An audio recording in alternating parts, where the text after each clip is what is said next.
Okay, you did have some problems with physical pendulums, and I want to talk a little bit more about physical pendulums. Let's first look at the picture in very general terms. I have here a solid object which is rotating about point P, about an axis vertical to the blackboard, and here at C is the center of mass.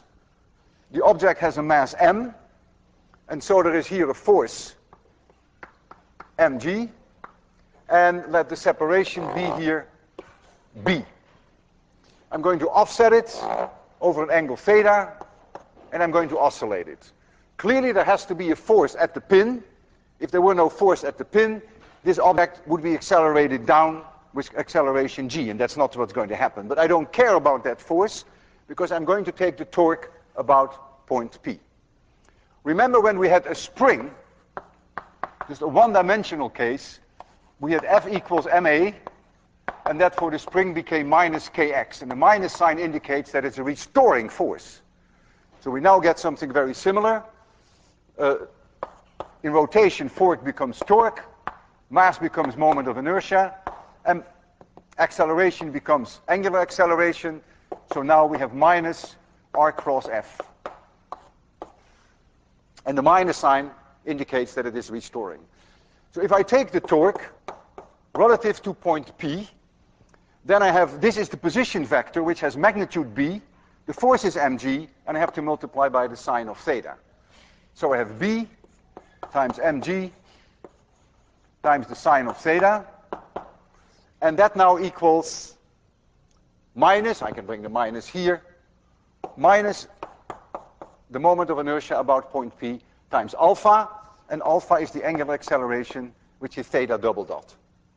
I bring them together, and I use the small angle approximation. Small angles, then the sine of theta is approximately theta, if theta is in radians. And so I bring this all on one side, so I get theta double dot plus b mg divided by the moment of inertia about that point P times theta now, this is my small angle approximation, equals 0. And this is a well-known equation. It is clearly a simple harmonic oscillation in theta, because this is a constant. And so we're going to get at a solution that theta equals theta maximum, you can call that the angular amplitude, times cosine omega t plus phi. This omega is the angular frequency. It is a constant. Omega here, theta dot, is the angular velocity, which is not a constant. The two are completely different. That is the angular frequency. So we know that the solution to this differential equation gives me omega is the square root of this constant. So that is bmg divided by the moment of inertia about that point P.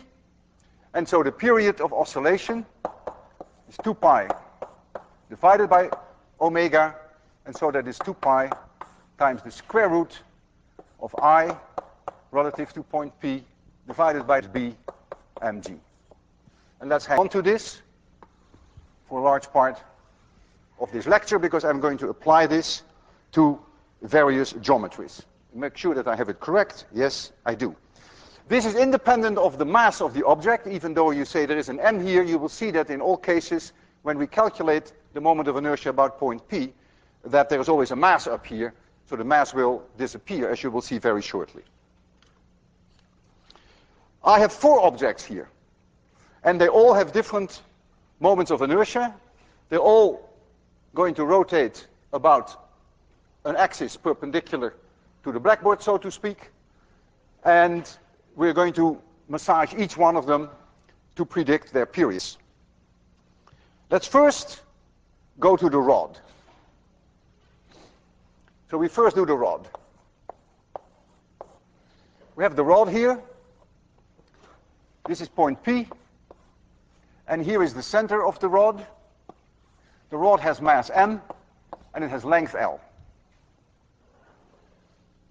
So we have here mg. I don't have to worry about this anymore. I simply go to this equation, and I want to know what the period is of this rod, of this oscillating rod. All I have to know now is what is the moment of inertia about P, and I know already that B in that equation equals 1/2 L. So what is the moment of inertia of oscillation about point P? I have to apply now the parallel axis theorem, which you also had to do during the exam, which says it is the moment of inertia of rotation about the center of mass, which in our case is C. The axes have to be parallel, so this axis perpendicular to the blackboard and this axis perpendicular to the blackboard, plus the mass of the rod times the distance between P and C squared, plus m times this distance squared, so that is B squared, and B squared is 1/4 L squared. What is the moment of inertia for rotation of a rod about this axis? I looked that up in the table. I happen to remember it now because I'm lecturing 801. 2 months from now I will have forgotten. So I remember now that it is 1/12 m L squared plus 1/4 m L squared. That becomes 1/3 m L squared. And so the period T becomes 2 pi times the square root of this moment of inertia, which is the 1/3 m L squared, divided by B and G, and B is 1/2 L for this geometry. So 1/2 L m G, and notice indeed, as I anticipated, you always lose your m. You also lose 1 L here, and so you get 2 pi times the square root of 2/3 L divided by G. So that is the period that we predict for the rod. And so let's write that under here, because we're going to compare them shortly. So this is 2 pi times the square root of 2/3 L divided by G. The rod that we have here is designed in such a way that the period is very close to 1 second. That was our goal. So T is as close as we can get it to 1.00 seconds. And so if you substitute in this equation T equals 1, you will find that the length of this rod, if it is really pivoting at the very end, should be about 37.2 centimeters. So we did the best we can when we made this rod. There's always an uncertainty, of course, how you drill the holes and where you drill the holes. So I would say the value that we actually achieved is 37.2, probably with an uncertainty of about 3 millimeters. So 0.3 centimeters. That's what we have. That is an error of 1 part in 370. Let's make that, round that off. That's a 1% error in the length. Since the length is under the square root, the 1% error becomes 0.5% error. So the period that I then would predict is about 1.000 plus 0.5%, so that is 0.005 seconds. So that then has a 0.5% error. So this is my predicted period. And so we're going to make 10 oscillations of the observed oscillations. We're going to get a number. My reaction time is not much better than 0.10 of a second. So we're going to get a number there. We divide this number by 10, and so we can always calculate the period then, and then we get a much improved error of 100th of a second, because we will divide this number by 10. So this also is going to be divided by 10. And let's see how close we were able to get this to the 1.0 seconds. So here's the rod. Turn this on, the timer. We'll offset the rod, and I will start it when it stops somewhere. Now, 1, 2, 3, 4, 5, 6, 7, 8, 9, 10. Not bad. 9.92, well within the prediction, 9.92. And so this becomes 0.992 plus or minus 0.01. And you see that is well within the prediction that I made. Now, all these four objects were designed in such a way that they have exactly the same period of 1 second. And now comes the question, how do the dimensions relate to each other in order to get them a period of 1 second? So let's now calculate the period for the other three objects, for the ring, for the disk, and for the pendulum. Let's start with the pendulum. For the pendulum, center of mass is here. Here is point P. I give the pendulum length little l. You see that on the right blackboard there. So B equals L. That's the separation between P and C. The moment of inertia about point P is very easy now. This has no mass. The mass is all here, mass capital M. So that must be M times L squared. So I go to this equation, and so I ask what is the period of a pendulum, and you're not surprised that you find 2 pi times the square root of L over G. We've seen that before, but of course it also comes out if you do it in this more complicated way. So here we get 2 pi times the square root of L over G. Let's now do the ring.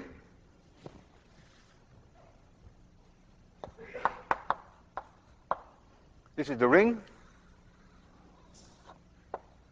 Pivot about point P here. Here is the center of mass, right in the middle of nowhere. Right here is the center of mass. And so the distance B is the radius of the ring. So we have to calculate the moment of inertia about point P. Again, we have to use now the parallel axis theorem. It is the moment of inertia for rotation about this axis through point C, through the center of mass. That is mr squared. R is the radius of the ring. Because all the mass is at the circumference, all at a distance r from the center of mass. And then we have to add to that, according to the parallel axis theorem, the mass times this distance squared, and this distance is r, so you get mr squared. So it is 2m r squared. So what is the period of an oscillation? I of P, that is 2mr squared, divided by bmg. B is r, rmg.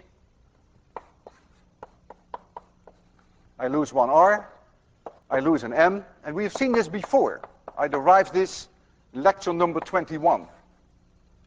I remember everything by lecture number, believe me or not. So the period now is the same as a pendulum with length 2r. This is the ring. And so here we have 2 pi times the square root of 2r divided by g. I'll make a comparison very shortly. I just want to finish them all. And I now would like to do the disk, last but not least. For the disk, all we have to do now is calculate the moment of inertia. This was very close to the problem you had on the exam. So here you have the disk, solid disk. This is point P, this is the center of mass, but now it's solid. So again, B is R, the separation between C and B. And the moment of inertia for rotation about point P is now the moment of inertia for rotation about the center of mass, which you look up in a table. In the case of your exam, it was given on the front cover, 1/2 m r squared. That's the moment of inertia for rotation about the center of mass. And now we have to add m b squared, and b equals r. So we have to add mr squared. So we find 3/2 mr squared. So what is the period of oscillation?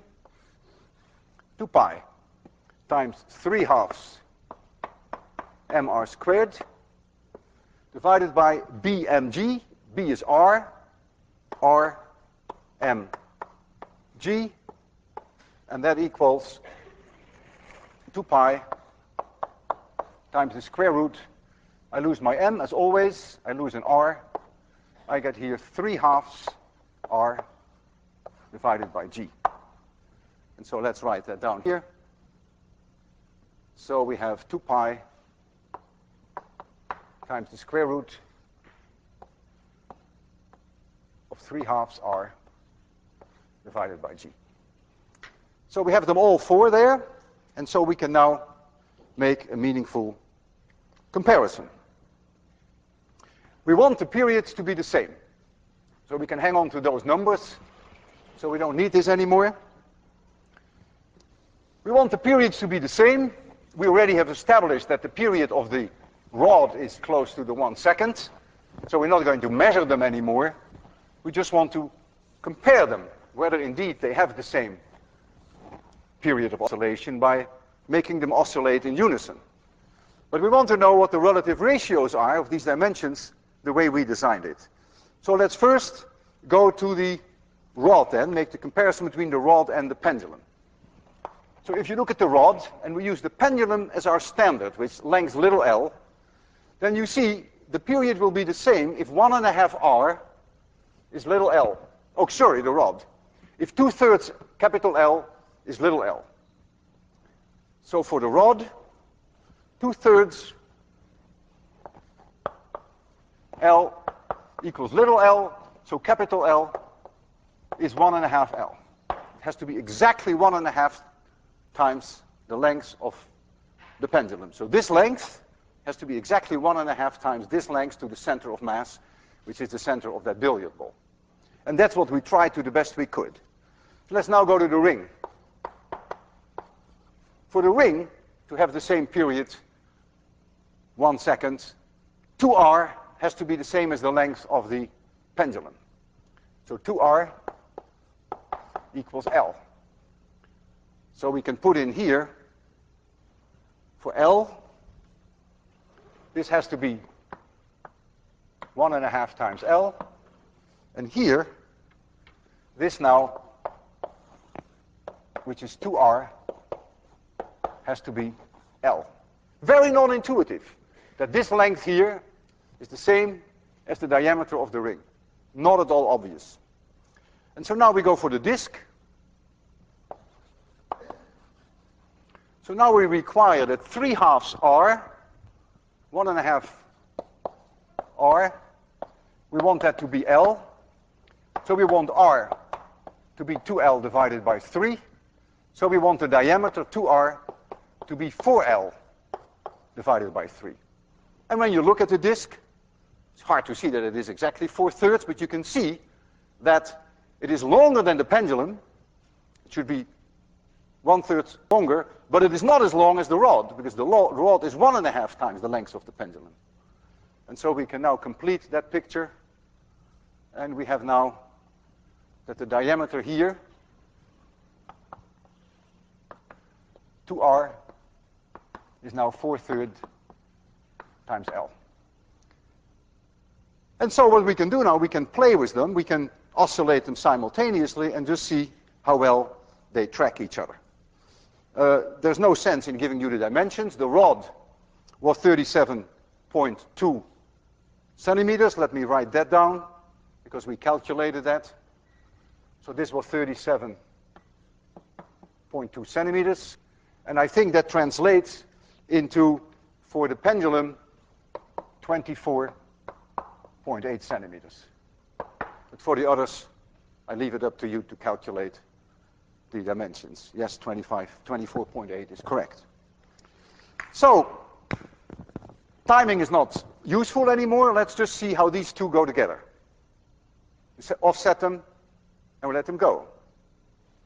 And they go pretty much in unison. If you wait long enough, of course, you will see there is a difference, because you can never make them exactly the same. But they track each other nicely. We can now also use the rod and the disk. They track each other beautifully. They're both very close to 1.00 seconds. And we can have the disk versus the pendulum. And you see they track each other very nicely. But wait long enough and you will see that, of course, the periods will be different. So this is my last word on physical pendulums. But you may see it again on the final. Not maybe. You can almost count on that. I'm telling you. Okay, I want to discuss now some other interesting oscillation. Again, simple harmonic. And that is liquid in a tube, as you see there. If I have here a tube which has everywhere, it's open on both sides, and everywhere the same cross-section, and I put a liquid in here, in equilibrium, just like that.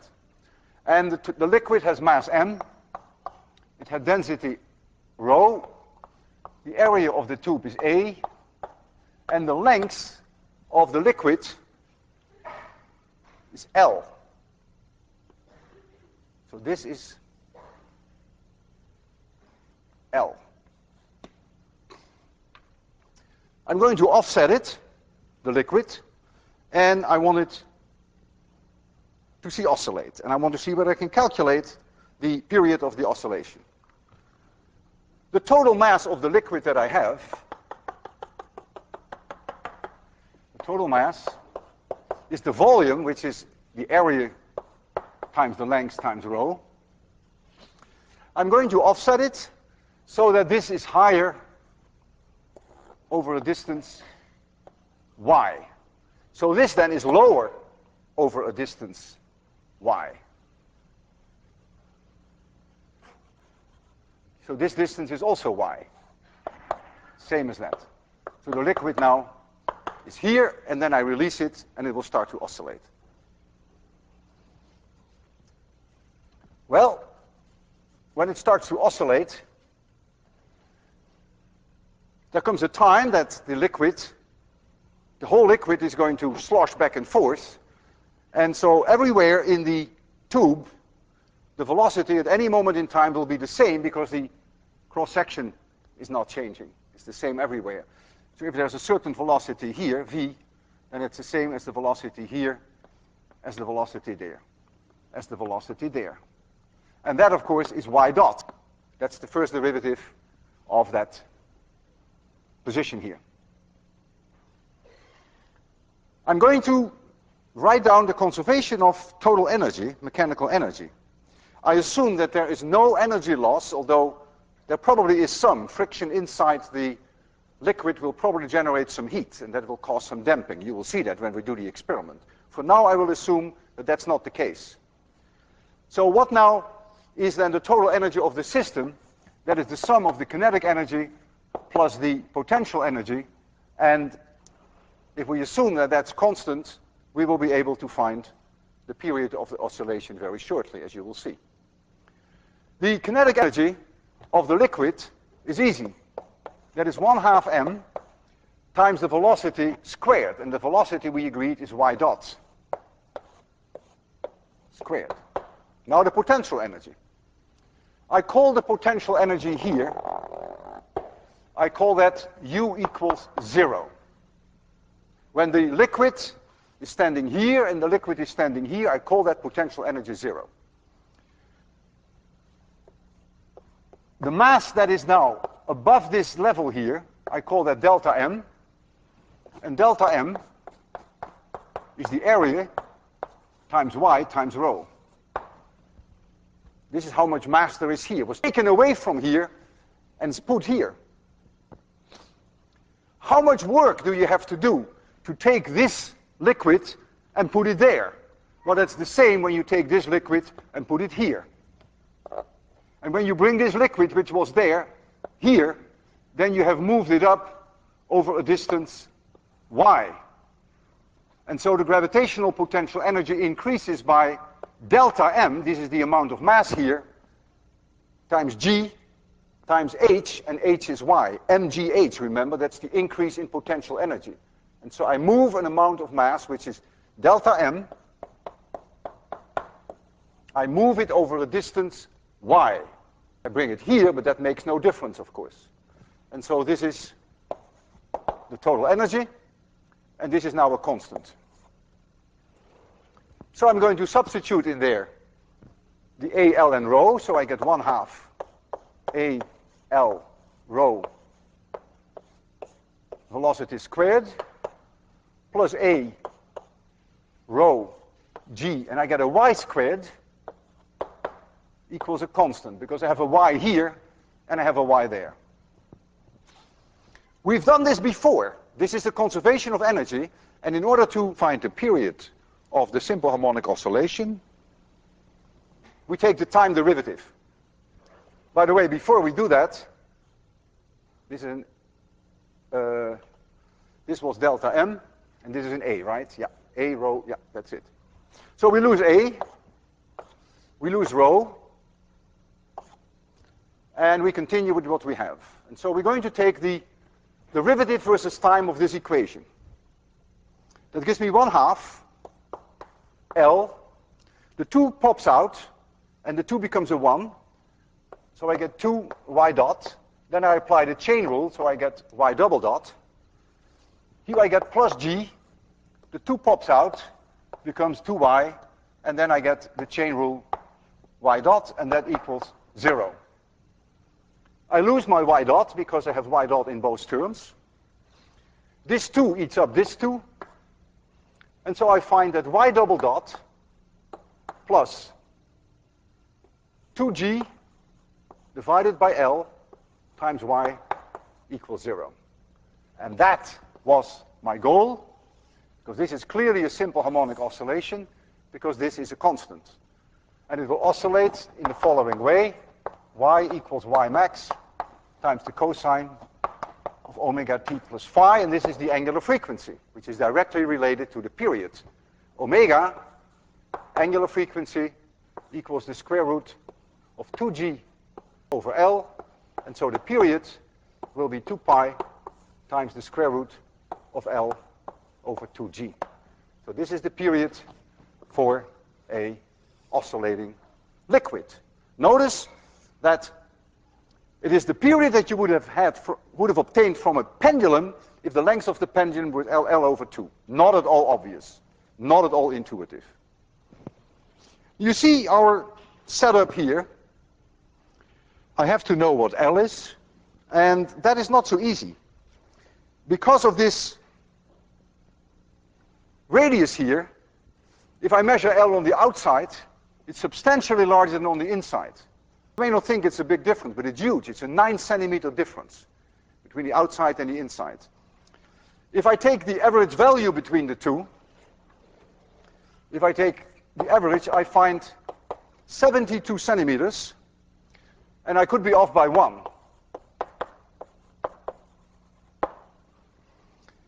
If I use this number for L, and I substitute it in this equation, then I find my predicted period, which is 1.204,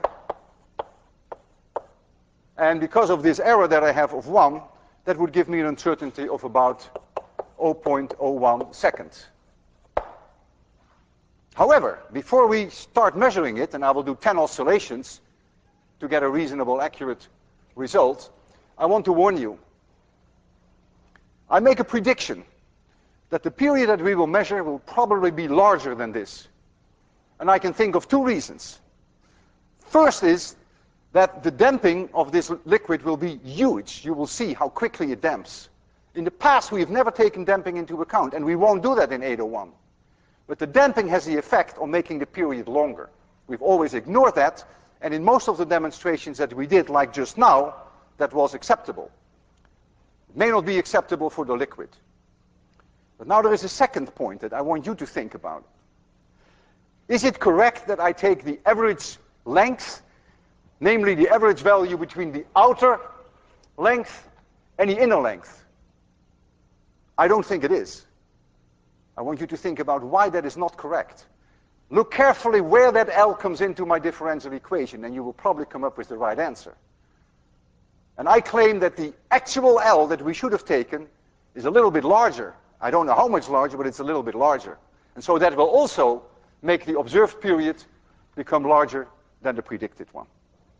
So I'm not too optimistic that we will go and hit this the way we want to hit it. But that's good, because that's where the physics lies, that you see that there are other factors that have to be taken into account. I'll turn this one on. Is it on now? Is it zeroed? We'll make it completely dark in the classroom, because you're going to see, otherwise you can't see the liquid. So you see the liquid now. Oh, you see these equations too. Okay. It's zero. So let me try to give this a swing, a large swing. It damps so enormously that I really want to get a very large swing. That's nice. Now, 1, 2, 3, 4, 5, 6, 7, 8, 9, 10. Ah, not bad. 12.18. Not bad. Get a little bit of light. 12.18. So observed, 10t. Observed. Is it 12.18? Okay, my reaction time is 0.1. So t observed is 1.2, let's make it 2, plus or minus 0.01 seconds. Oh, that's not bad. Actually, there is an overlap. If you add this 1 here, you get 1 to 1. And if you subtract it here, you get also 1 to 1. So it's not bad. I expected it to be a little higher, but it's close enough to be happy. Think about why L should have been taken a little larger. Now, one more very interesting oscillation. A torsional pendulum. There's a wire there, 2.5 meter steel wire. And there's hanging something on the bottom which we're going to offset. And then it's going to oscillate back and forth. That's called a torsional pendulum. And we're going to calculate the period of oscillation of a torsional pendulum. And they have wonderful properties. They're in a way like a spring, like a one-dimensional spring. Remember the one-dimensional spring? That we had a period which was independent of the amplitude. Well, within reason, of course. If you make the amplitude too large, then you get permanent deformation of the spring. But we never had to make any small angle approximation with the spring as we had to do with the pendulum. Here is the pendulum, the torsional pendulum. This is a bar, and there is a weight here, and there's a weight here. I'll tell you more about that later. It's hanging here from the ceiling. It has a certain length L. This is point P. And we're going to twist it, and then we're going to let it oscillate this bar in a horizontal plane. So when you look from above, you will see the bar here, see point P here, and then we can offset it over an angle theta, and then it will oscillate back and forth. The torque relative to point P is now very similar to what we had with a spring. We have a minus sign. Again, that illustrates that it is restoring. Instead of a K now, we have kappa, which is what we call the torsional spring constant. And now we have an angle which we call theta. So we generate a torque which is proportional to the angle. Very similar to the linear spring, whereby we generate a force which is proportional to the linear displacement. Now you generate a torque which is linearly proportional to the angle. And this is the moment of inertia about point P times alpha, and alpha is theta double dot. So we're going to get that theta double dot plus kappa times theta divided by I of p equals 0. Kappa, by the way, is the torsional constant. So we have a differential equation. It's clear that you're going to see a simple harmonic oscillation. This is a constant. And so you're going to get theta equals theta maximum times the cosine omega t plus phi. It's getting boring. This is the angular frequency. Angular frequency.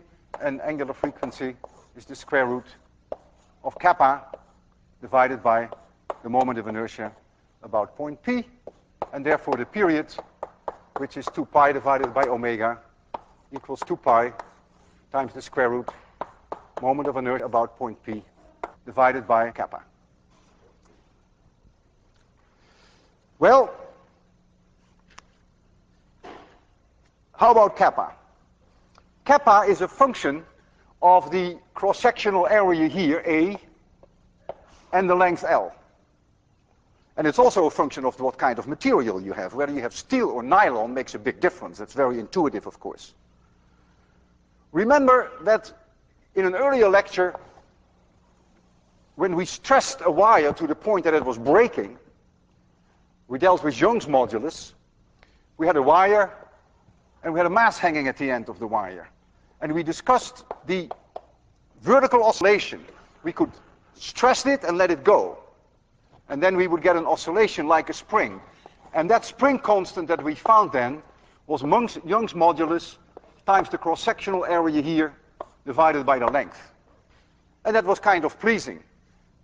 The thicker the bar, the stiffer it is, the longer the wire, the less stiff it is. Well, there is something very similar here. But I don't want to go into the details of exactly how you derive here kappa. It's a little bit more complicated.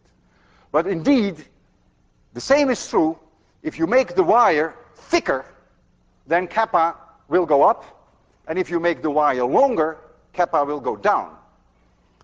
That's immediately obvious. If you had a very short rod and you try to twist that rod, it's clamped at the top, and you twist it, and it's very short, you would need a tremendous torque for 10 degrees. If you make the wire 100 meters long and you want to twist it 10 degrees, it takes nothing. So you can immediately see that, of course, the value for kappa, the torsional constant, is a function of the length. It will go down when the length goes up. We have a wire here which is 2.5 meters long, and the thickness of the wire, the diameter, according to the manufacturer, it's a piano string, the thickness is 25 thousandths of an inch. And if I calculate kappa to the best of my ability, then I find that kappa should be very close to 4 times 10 to the minus 4 Newton meters per radian. And so all we have to do now is to calculate the moment of inertia of the system, and then we can predict what the period of this pendulum is going to be, which is not my goal. You'll see my goal is going to be a different one. Look at the bar and look at the wire. The wire is so thin that the moment of inertia relative to point P of the wire is very close to 0. Remember, it is proportional to r squared. You can forget about that. Almost all moment of inertia is in this system. I'll blow up that system for you. Here it is. You'll see it there. And it has on both sides, it has 200 grams. It is 0.2 kilograms.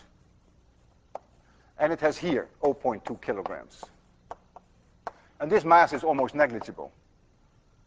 And this distance here is 30 centimeters. And this distance is 30 centimeters. So to a very good approximation, the moment of inertia for rotation about that point P, this rotation, will be this mass times radius squared plus this mass times radius squared. So that will be twice, because I have two masses, times the mass times the radius squared. And that is about 0.036 kilogram meter squared. And so when I use that into our equation, so I know now what kappa is, at least I have a reasonable idea what kappa is, and I know what I of p is, that's really almost exclusively determined by that crossbar, I will find then, using that equation, that the period is very close to 60 seconds. My goal is not to prove to you that it is close to 60 seconds. My goal is to show you that for this dimension, which is very thin and very long, that we can make that angle theta maximum, this angle, amazingly large. You're not talking about 10 degrees or 30 degrees. We can go much further. And what I want to test with you is how far we can go. This is one of the great things in life. For you and for me, a challenge. How far can you go and get away with it? There comes a time that if we make the angle too large, that we permanently deform the wire. It will not come back to its original position. The same happens with a spring. If you take a spring, it is true that the period of oscillation is independent of the amplitude, but only up to a point. If you go too far, that Hooke's law no longer holds, that you deform it permanently, then of course the period will become a function of the extension. And the same is true here. So if we twist it too much up, then of course we will permanently deform it, and then the period will not be independent of theta maximum. Having said that, I would like to start asking you for advice. What kind of angle in this direction shall we start with? What do you think is reasonable without total torture for the wire? And then we'll write down the times. So we're not really interested in testing the 60 seconds, but we would rather like to compare the various angles that we give it. So what is the first one we will try? Any idea? 30 degrees? What? 6 pi. 300. The first try? You are cruel. Man, the first one you want 6 pi? You're out of your mind. I'm willing to go one rotation, okay? You think that's nothing. It's peanuts for you, right? Okay, I would like to go theta maximum of 360 degrees, so 2 pi, and measure the periods. In fact, to measure the period takes a minute, and it's not necessary. We can measure half a period. Namely, we wait until the pendulum stops, and we measure the time until it stops again. That's half a period. Like with a spring. If it stops here, and it stops there, that's half a period. So we'll measure half a period.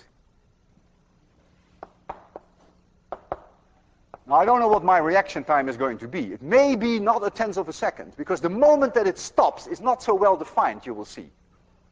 I'm just guessing. It's probably a little larger than 1/10 of a second. Let's give it a shot. Let's try first 360 degrees. You see, this is black and this is a little red. So we will rotate it one rotation. This is back here where it was. Yeah, have you seen that? 360 degrees. Okay, now I will first let it go and wait until it stops. I always do that. And then I start the time.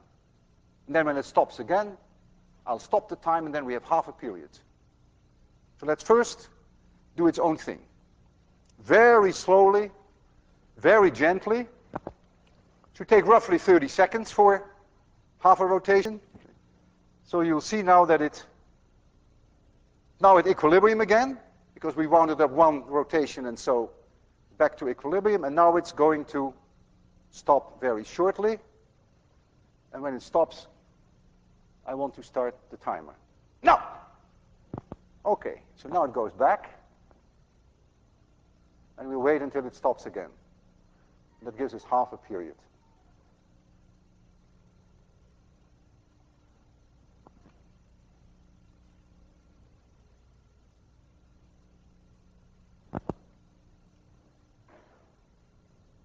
Okay.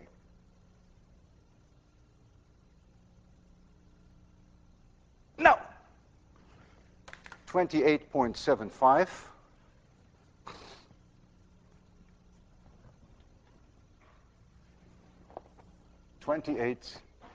.8. What are we going to do now? 3 rotations? 5 rotations? 3. Are we in favor of 3? Who is responsible for permanent damage to the wire? You accept responsibility in life? 3 is a lot. 3 is 6 pi, man. 6. I can start it, because it will take a while before it stops.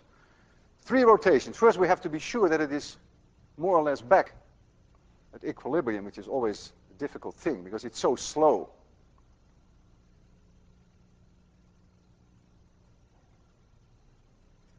Yeah, close enough. Okay, 3. Shall we go clockwise or counterclockwise? Should make no difference. I went this way first. Shall we go back? Yeah? You can sleep with that? Okay? Okay. 1, 2, 3. 6 pi. Piano wire. Okay, let's go. I will start the timer when it stops. We have some time. 6 pi.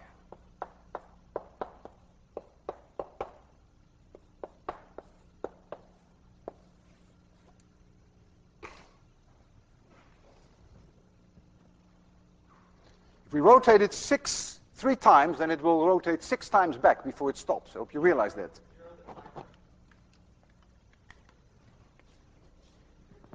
Was I too late? Thank you for pointing that out. So if you rotate it 3 times and then let it goes first 3 times back, then it's equilibrium, and then it winds 3 times up again before it stops. Notice it's going much faster now, but the time, that's the whole thing, should be very close to that number again.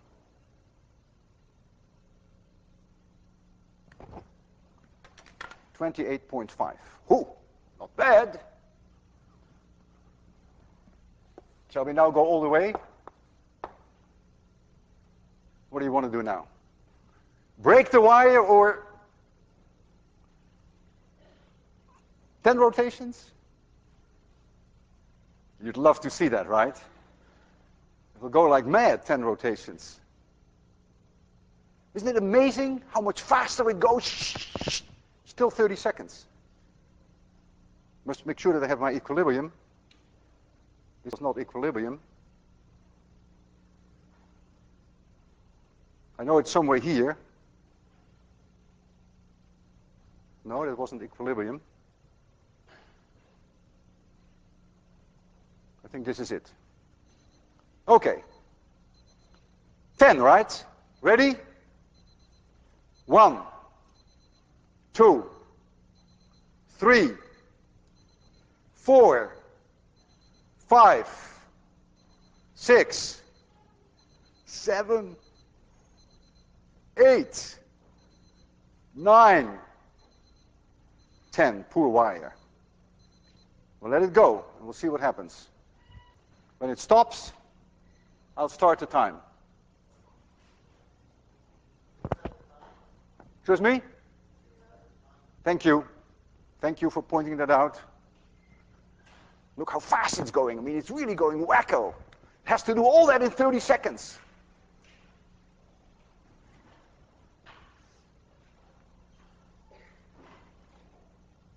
No!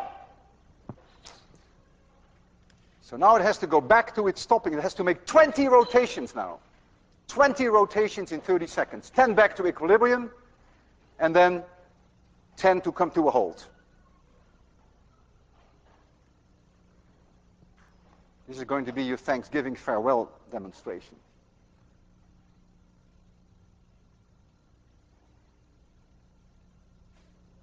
No!